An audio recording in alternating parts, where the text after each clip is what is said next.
We are very excited today with us two guest speakers who have lots of experience in the e-commerce space. With us today as guest speakers, we have first and foremost Azrul from Mend.SG. He's a co-founder of Mend.SG with great e-commerce experience, as well as Anne, a senior manager from Verz Design. All right, so these guest speakers will be coming on later after a quick presentation for discussion, and in this and you can feel free to ask any questions you might want to ask our guest speakers regarding getting your business ready for holiday sales, which is our topic for today. So without further ado, I'm just going to go jump straight into a quick presentation, and we will begin the discussion right after this.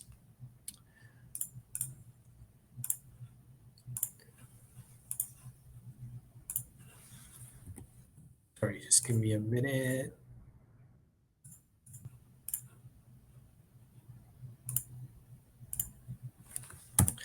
Right, so as mentioned, our guest speakers for later, Azrul and Anne, will be coming on shortly, but we're just going to do a quick presentation regarding these four agendas that we have shared with you previously in the webinar titles: Repricing Techniques, Overcoming Inventory Restrictions, Using a Fulfillment Network, and analytics as well. We'll touch on these topics even within the discussion. So anything that you might want to ask, again, feel free to ask in the questions tab, and we will get to them later. So first and foremost, we're going to talk about repricing techniques, right? So for those of you who are new to e-commerce, so basically repricing strategies or techniques basically allows your business to react to the different changes in demand in the market based on whatever product you might have, be it a tech product, be it food, be it beverages, be it apparels and all that, right? Based on its own supply and demand. So basically, what this will do is will help you make maximum profits off your most profitable item that you have in store, while also helping you clear inventory of your least popular products. So once you're cleared, you know what else to bring in based on your own business research and what you might have seen throughout your time in the business. So basically, what this entire repricing strategy basically is that you are setting a particular range of price that you want to sell a product. So let's say you have a bag, all right, that you sell, that you in this bag you're going to put a minimum price and a maximum price to it. Now, do note that this minimum price that you set, okay, is a price that you are the least amount of or rather the least amount of profit that you are willing to make based off this bag. So let's say you are willing to make a profit margin of $20, for example, of this bag, and the bag costs $80. And after adding in everything, you realize, okay, maybe I should, the minimum profit that I want is at least $20 profit. So after adding in all my costs and all that, the bag cost is worth $100. So I put $120 minimum. And because the bag is popular, I might want to increase the price of the bag to about maybe $160, for example. Right. So this way, you know that in any point of time, if you need to reduce the price of the bag, the lowest price you can reduce is to $120 while still maintaining a good profit. And the maximum price you can put is on the bag is probably about $160 to maximize your profit in case the bag becomes popular. So usually people put this minimum and maximum price is really based on the research that they've done, based on the competitors, how many out there is selling the same product that I have, and how much are they selling it for. From there, you price it based on, you might want to price it based on what they have. All right. But again, do note, okay, that while their prices may be different, but also understand that their costs may also be different, right? Based on their own logistics fulfillment, based on their own initial costs, based on their own marketing, etc. And all these costs may be different from yours. So just because you put your bag at the lowest minimum price of $120 and other people put it at a minimum of $100, it could be because their cost is lower. So this could be something that you might want to think about when setting a minimum price as well. So what happens when you don't actively reprice your products? You first and foremost, you lose out being competitive. If you're just going to put the bag out there for $120 and you realize after 2-3 months that because the bag is pretty popular, a lot more of your competitors are bringing the same product via their own sources, via their own channels, and because the demand comes in, because the supply comes in, the demand starts to drop as well, and the bags get cheaper and cheaper and cheaper. And when you don't reprice, and if you just keep the bag at $120, for example, and now the bag is worth $80, right? Because there's so many people out there, you might lose out on being competitive, and because of that, you may not be able to clear inventory. And due to this, not many people go to your shop, your traffic drops, you spend extra money, you spend extra cash on warehousing, and you might be stuck with stock that is not being able to sell. So some quick strategies to reprice are that there's two main ways where you can reprice. First is algorithmic repricing and rule-based repricing. So basically, algorithmic repricing basically just means that you have a software or you engage a vendor to help you with this repricing, where based on their own AI and algorithms, they are constantly keeping track of the market, and by setting a parameter between what's your minimum and your maximum, this software will help you to change your prices accordingly based on the multiple platforms that software might be connected to, be it Shopify, Shopee, or Lazada, or even Amazon, right? Depending on the platform that you are on. The next strategy could be is a rule-based repricing. So basically, rule-based repricing is just basically manually comparing your current product with all the competitors out there, and then setting the lowest price according to it, and of course based on your own cost as well. Doing this will require a lot of research, and the downside to it that it could be slower because you are manually updating every single item that you might have. So this could work for shops that just started out. They have just a few SKUs. It's easier to manage. Compared to shops that have maybe 20, 30 SKUs and can be a bit difficult to track and do research on every single product that you have. Okay, of course, the upside is it would definitely be way cheaper than getting a vendor in, or having a software subscription for this, where you're paying a monthly fee for automation, right? But automation is such a big key thing now, and it will definitely help your workflow, which will be something that we will touch on later. So just moving forward real quick, talking about inventory restrictions. Some of the things that any e-commerce vendor would like to avoid during this period, okay, is to have missed sales just because you have not enough stock. And for this, you lose customers, or you lose potential future customers because are always under stock, right? And they have a preferred vendor or a preferred merchant to go to after they have missed out on yours. Okay, and if you have too much stock, you have tied up money, just because the money that you spent on that particular stock that you have. Like, say you bought an extra 100 items and you only sold 50, right? And the remaining 50 is tied up because you could have used the money you spent on purchasing the extra 50 to spend on something else instead. And of course, you waste money on warehouse as well. You need a place to store these physical products, physical items, and the longer the items are there at the warehouse, the more money you are spending on unnecessary costs. Okay, so some optimization strategies that you may want to consider as an e-commerce owner is to take lead times into account when placing orders. First and foremost is this will help a lot where you okay, or right now that we're coming to the holiday season. You have your 11/11 coming up, followed by your Black Friday, Cyber Monday, and immediately after that it's Christmas.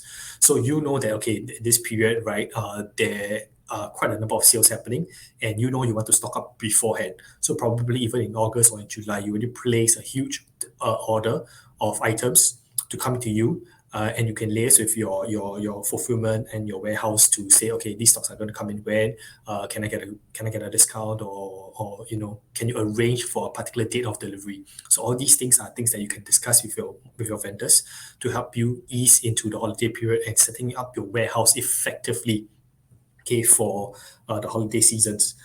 The next part is to also what you can do, or what most people actually do, is to carry safety stock, where this safety stock is basically a buffer between their average amount that they sell on a regular basis compared to the maximum amount of time, maximum sale that they make probably during the holiday season.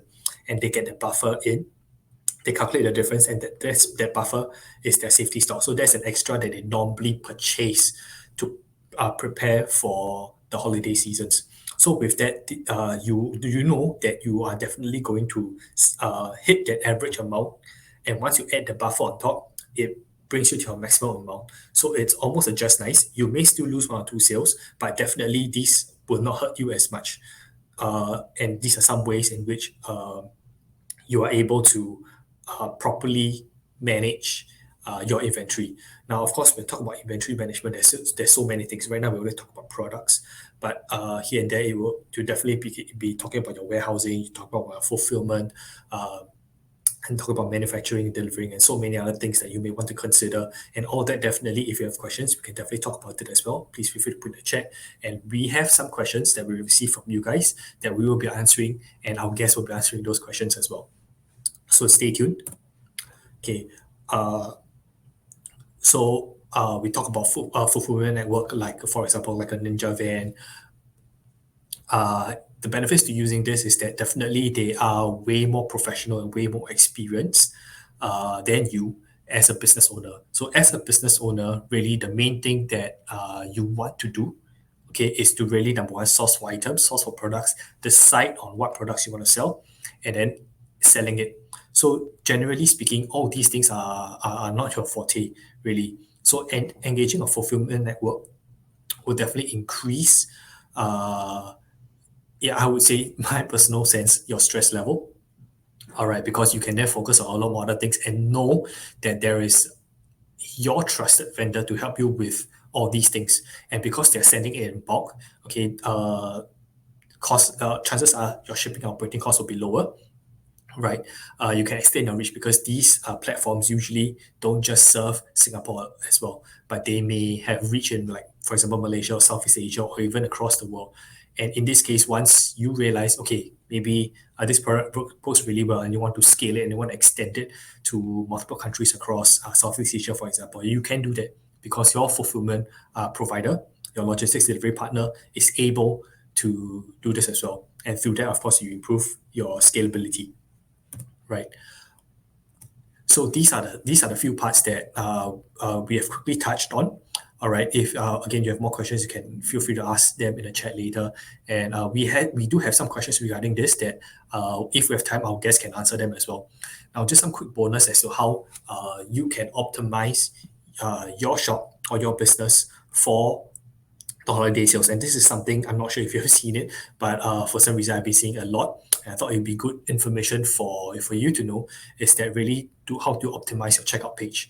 Reason being because research have shown, and there's data and analytics on this, right? That nearly 20% of shoppers abandon their carts at the last minute just because the checkout process is really long and complicated, right? So when it's a really long and complicated process, people in these days they tend to be feel like it's a hassle for them to complete the entire checkout process, and through this they might be more inclined to go to another provider or another shop instead with a cleaner checkout process, right? So what are some things that have a good checkout? What are some tips for great checkout processes or checkout designs in a way? Uh, the whole idea is really to make it easy for customers to key in their details as quick as possible, as fast as possible, and you want to catch them at a point where, okay, I want to buy it, and I can settle all this within like a minute or so, and keep that intent fresh in their mind. The longer you wait or the longer they wait to fill up the process, they may have a change of mind last minute and they may not decide to buy again. So that's the entire idea of having a great checkout design. So first, a great way to quicken up process is to enable autofill. If their mobile phones, right, already has their credit card data, you can code your checkout process to enable autofill process so that it extracts all this information out and they don't have to fill in all these details again, like their credit card details, their addresses, their contact details, emails, etc. Yeah. And the next thing, which is one of the most important thing that most people tend to forget, is to make their checkout page mobile friendly. And the reason behind this is because research and data has shown, right, that 50 to 65% of e-commerce or online shoppers use their mobile phones to make a purchase. So the moment your page is not mobile friendly, you actually lose a lot of potential customers because it is an even bigger hassle to have to not use your phones and have to use a laptop or a desktop to go back to your shop again and to re-click on the card again. And that may be a hassle. Yeah, and that's a really big hassle, not just maybe, it is a big hassle. So making your checkout page mobile friendly would definitely help in capturing more sales or maximum sales, especially during this holiday season. Another good tip is to really just offer plenty of payment options.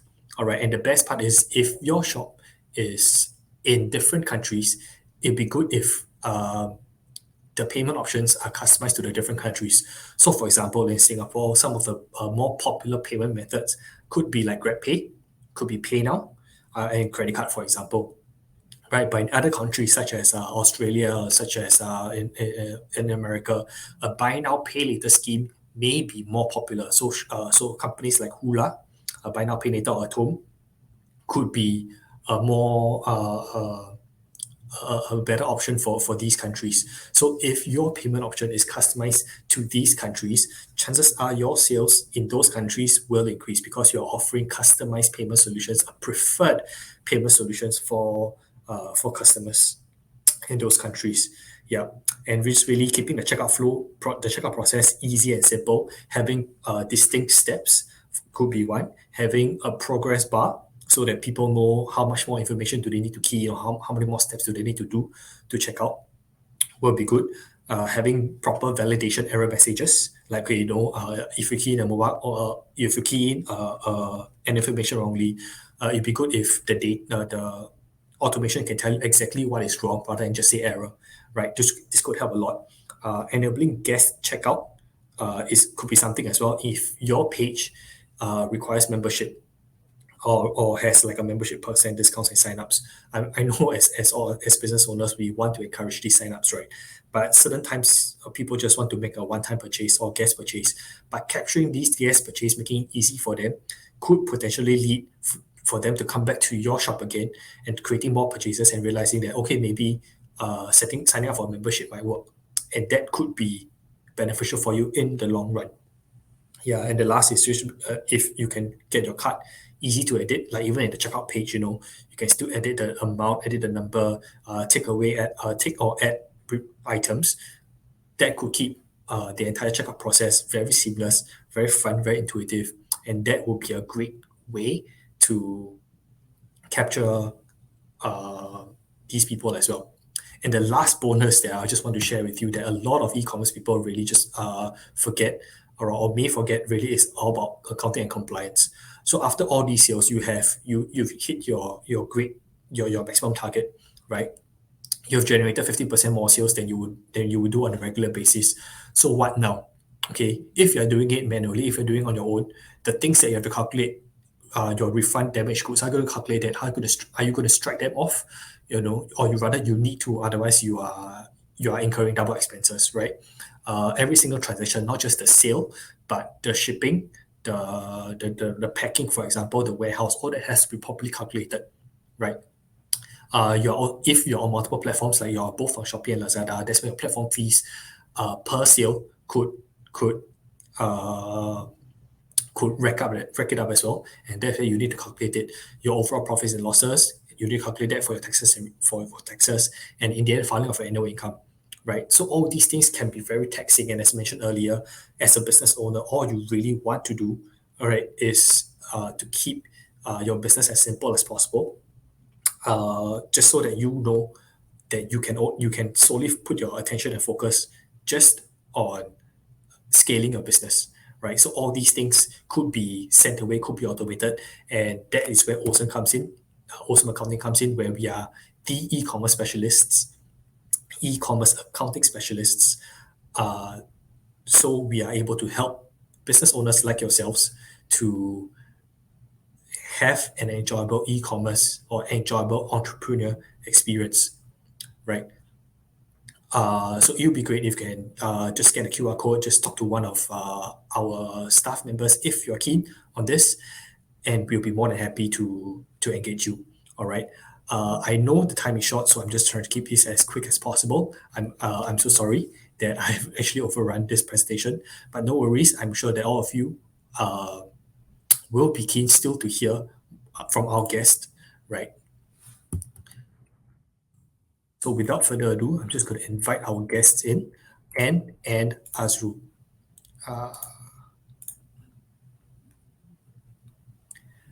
Okay, they are coming in at this point in time. Hello. Hi, Anne. Hi.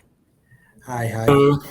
Hi, Azrul. Okay, great to have you guys on board. Thanks so much for taking time to join us for this webinar. I'm sure we are really, really excited to hear what you have in store for us. Okay, I've been speaking for the past 20 minutes or so I'm sure the audience is a bit tired of my voice now. So I'll leave, I'll leave most of the times to you. All right. So we do have a few questions, all right, that we have received from the participants on ground that we would just like you to answer and just to share your insights regarding this. Okay, so the first question that we have, right, actually is catered, okay, maybe to the both of you. Okay, so we're talking about the holiday sales this season, right? And Azrul, for yourself, you have been in e-commerce space for some time now. You have gone through several of these holiday seasons, of this sale period, all right? And you are senior manager in Verz, and Verz also specializes in marketing, where you also offer such advice to clients as well, to your e-commerce clients. So the first question that people really have, right, that I want to ask you guys is, how can you adequately prepare for the holiday season based on your own experiences? Right. So maybe Azrul, you want to share with this first, since you do have an e-commerce business on your own. All right. Okay, sure. No worries. Okay. Hi, everyone. So this is Azrul from Mend.SG. So I actually handle the marketing and operations here at Mend. And to answer the question on how do you adequately prepare for the holiday season, so I think for this one, a lot of people actually tend to think that probably you have to start with your marketing strategy, like your discounts and promotions that you want to put out during this period of time. While that is actually not wrong, because you do have to prepare for that, but I think some business owners or e-commerce companies, they actually tend to forget about the other things as well, such as like your inventory, which I think you mentioned earlier on during your presentation, on making sure that you have enough stock. You don't want to, during a big season sale, and then you have stocks that it's basically out of stock. Ensuring that you have actually enough manpower during that time to, for example, if you do your own packing of orders and fulfillment, you want to make sure that you have enough staff to pack during the day itself. And then let's say when you have all of that, then you're able to really focus on what are the marketing strategies that you intend to plan for those holiday season. So probably just an example for us for Mend.SG. So since we are actually selling electronic parts for MacBooks and iPhones. As in, the number one thing for us that we have to ensure for every holiday season is that we have enough stock during this period. Because like what I mentioned earlier on, because there were actually a few cases where it was during one of the seasonal sales, like I think it was 2.2 or 3.3, during one of those earlier seasonal sales, we actually have our popular models running out of stock during the season sales. And that was a real bummer, because that was the period where we're actually running, like, I think it was, I can't remember, probably like a discounted sale during that period. And then when customers actually ask us, do you have stock for this? And then we have like, sorry, unfortunately it's out of stock. Like during the sale itself. So that was something that we quickly learned for a business, that to ensure that for stocks, that should be our main priority whenever we want to prepare for a holiday season. And then secondly, like what I mentioned, will be manpower, because during that sale itself, it can actually, the sale for during the day itself, the sale on the day itself can actually be as high as hitting about up to 10% of your monthly revenue. As in, we've seen that from, I think on 9/9, if I'm not mistaken. So on that 9/9, we really had a lot of sales coming in, and because of the seasonal sale, and I was lucky enough to have our staff coming in on that day. So initially, one of my staff, she wanted to take off on that day itself, until I reminded her, okay, can you take the day after, just not on 9/9 itself, because that is an important day for us. So ensuring you have enough manpower, because not only would you have to pack for your orders, there will be a stream of customers coming for inquiries. So you need basically enough manpower to handle all of that. And then lastly, of course, would be your marketing and promotions that you're intending to do for the seasonal, the holiday season sales as well.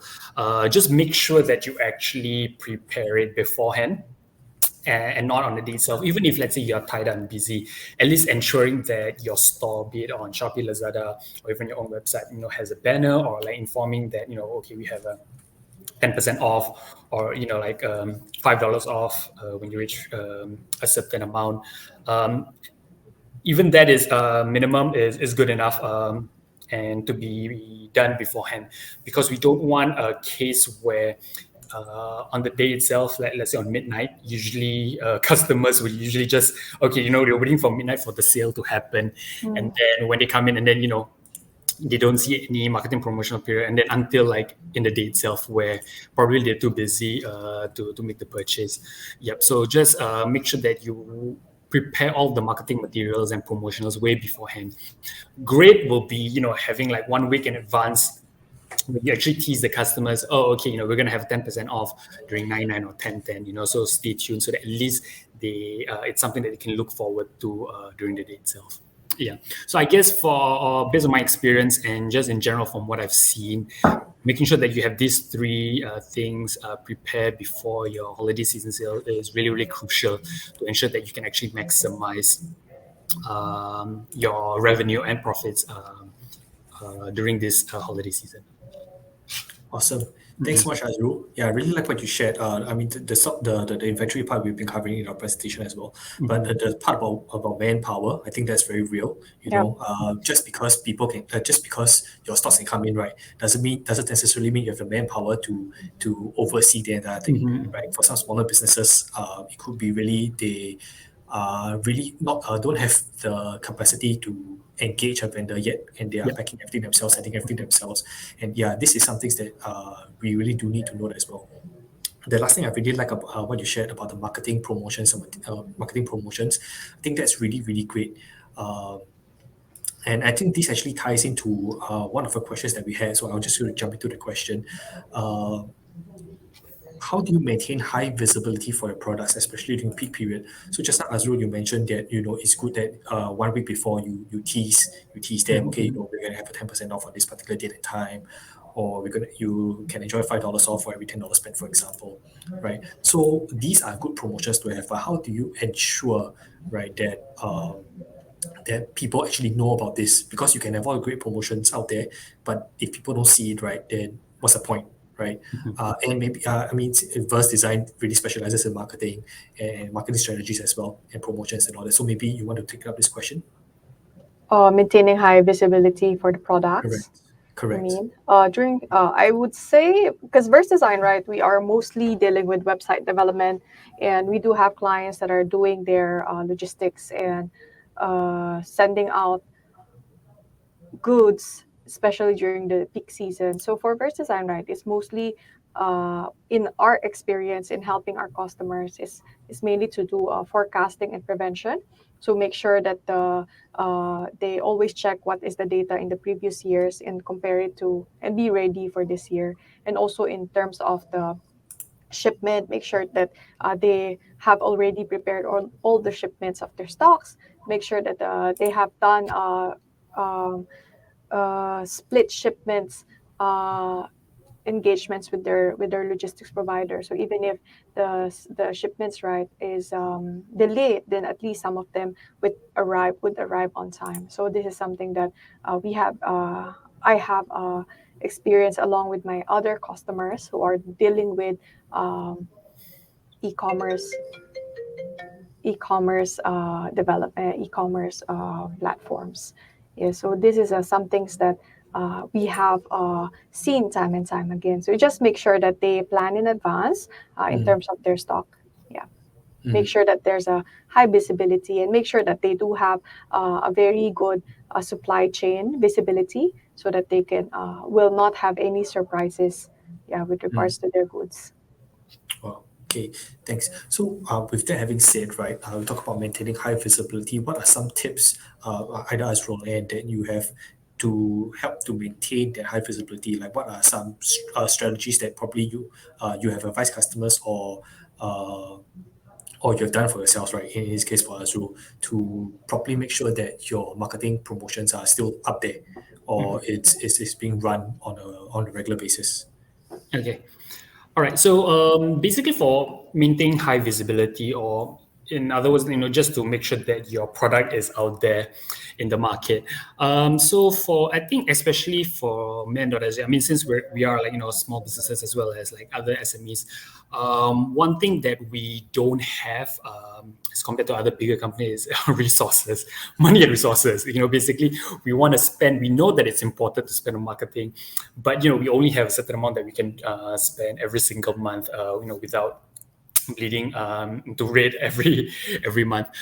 So one of the things that perhaps I can tell other businesses as well is actually to do a trial and error.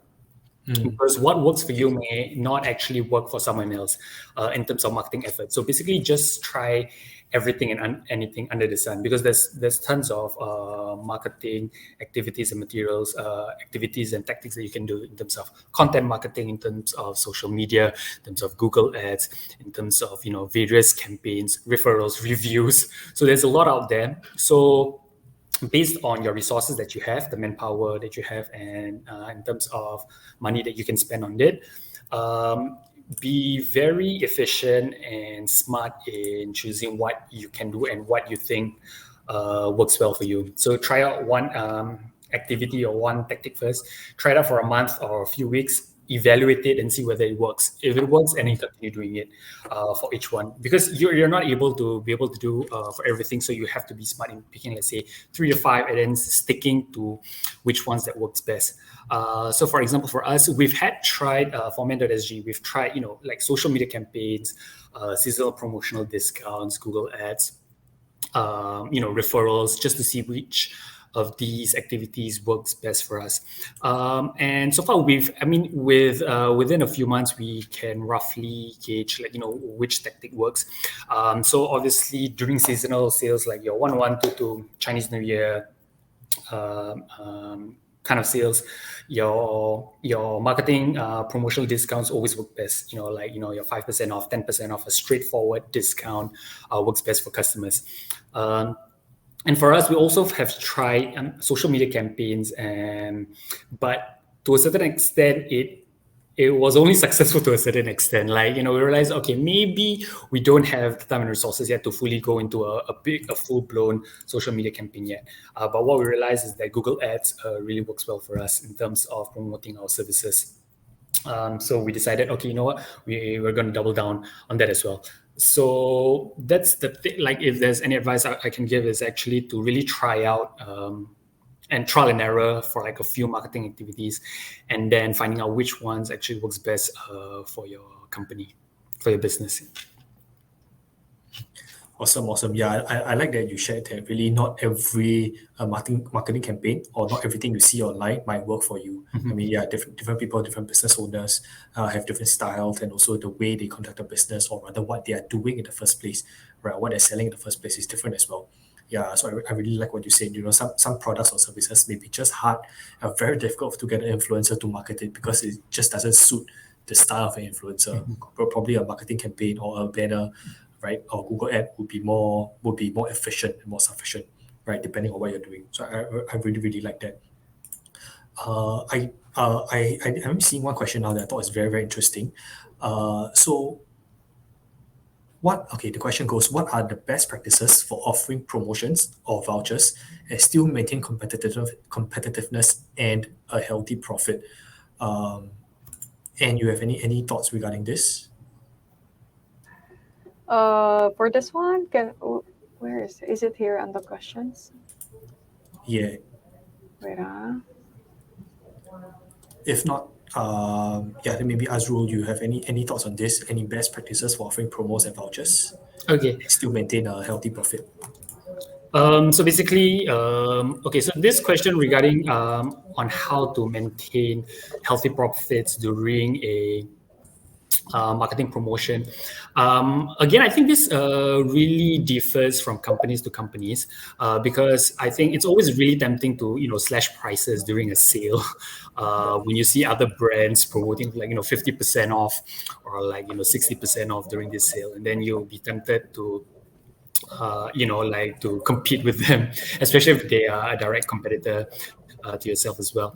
But I think what is important is to actually find out what are your priorities and objectives, sort of during each season sale, so that you can actually sort of calculate what is the best discount and still maintaining healthy profit. Do you just want to do maximize revenue, or do you still want to have sort of a healthy profit that you get from each month? If you are going for just full on revenue, then sure, you can slash big discounts just to get a bigger share of the market share for that particular product, because I've seen some companies and businesses doing that. But if you are most of us small business, we do want to keep a healthy profit every month. Try to actually sort of again another trial and error to see what is sort of that really nice point of getting enough customers while at the same time maintaining healthy profits.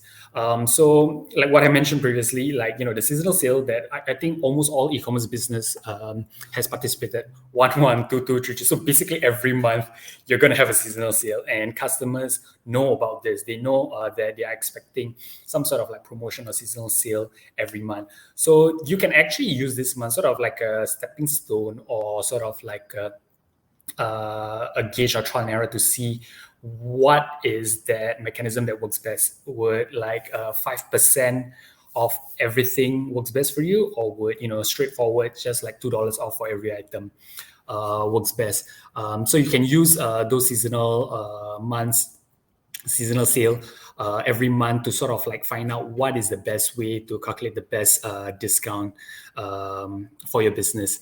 So also, I have to add in different verticals and different industry will greatly differ. Popular businesses like home living or fashion, you definitely will see sort of bigger discounts as compared to other brands, because more people actually be tempted to buy these items, and some of these items are not really big ticket items, so customers are more inclined to purchase them. So depending on your industry, you have to adjust it accordingly, and sort of peg to again what your competitors have done and what you have done in the previous months. Wow, great. Thanks so much. Yeah. I think what you said really makes sense, right? There is no fixed some people will say, oh, you must have a 20% profit every month. Yeah, but that may not work for people. It really depends on the size of the business, and it also depends on what you want to achieve in the first place, right? Some people are just content in selling maybe their homemade stuff, for example, and they are just okay with taking a $5 profit per item that they make, for example. Yeah, I think that really helped. I mean, because to me, I always in business, I must have a good amount of profit, Yes. Yeah. I mean, that's why most people go into e-commerce, right? Because okay, I want to make profit. Right? Yes. So they always have certain metrics that they have in mind. Yeah, but what you said is really enlightening. That's awesome. Okay, I have some questions that came in also regard to what we mentioned just now regarding checkout, right? So this question is specifically regarding buy now, pay later. So the question goes, does buy now, pay later affect the purchasing power of consumers online? And do you have any insights regarding this? Yep. So for this one, right,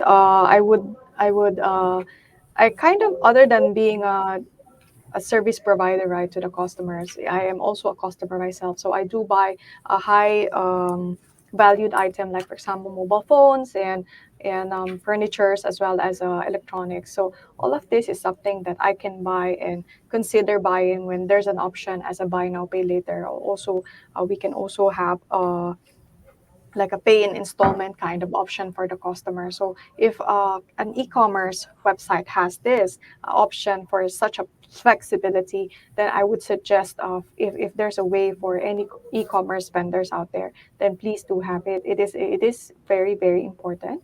And in my experience, it does help in generating sales and also boosting revenues. It is something that we can offer as well as an e-commerce vendor. And there's different platforms out there that offers this, and it is a very popular plugin nowadays, and it is offered in different kinds of e-commerce website platforms. Yeah. Yep. So that is my idea in this question. Thanks, Anne. You mentioned just now that Verz also helps with website creation or like e-commerce platform creation for your Yes, that's clients, correct. correct? So regarding this, since buy now pay later, we are talking about like a checkout process and all that. So in your thoughts, or based on your experience in Verz, right? How important was the checkout process in the entire e-commerce sense, right? I mean, you talk about creating a website. You also know you need your marketing and all that. Mhm, And a lot of people tend to just really forget about the checkout process, right? mhm.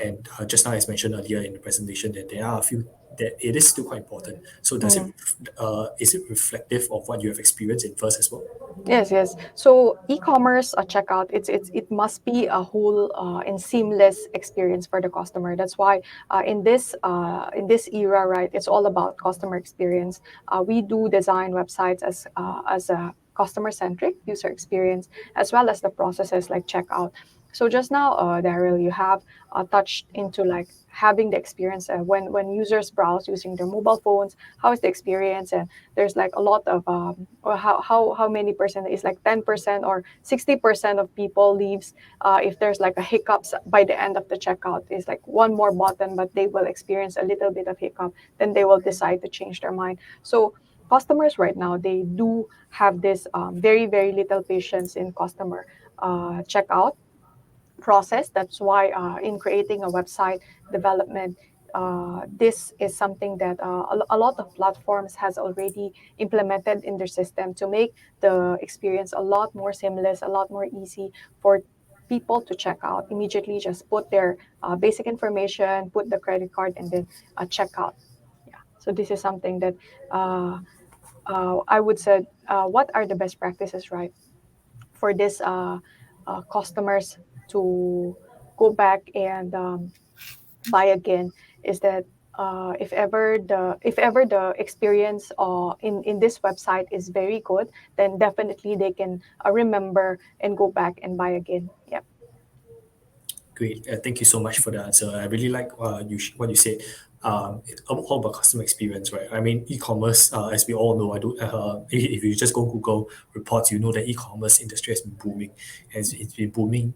COVID just accelerated the booming lah, in the way, and there's just so much um, more more individuals or entrepreneurs moving towards the e-commerce space to conduct their business, right? So again, competition, while the space is booming, competition again is also booming and it's also Yep. high, right? And Right. creating that unique customer experience for your brand and your business is so important.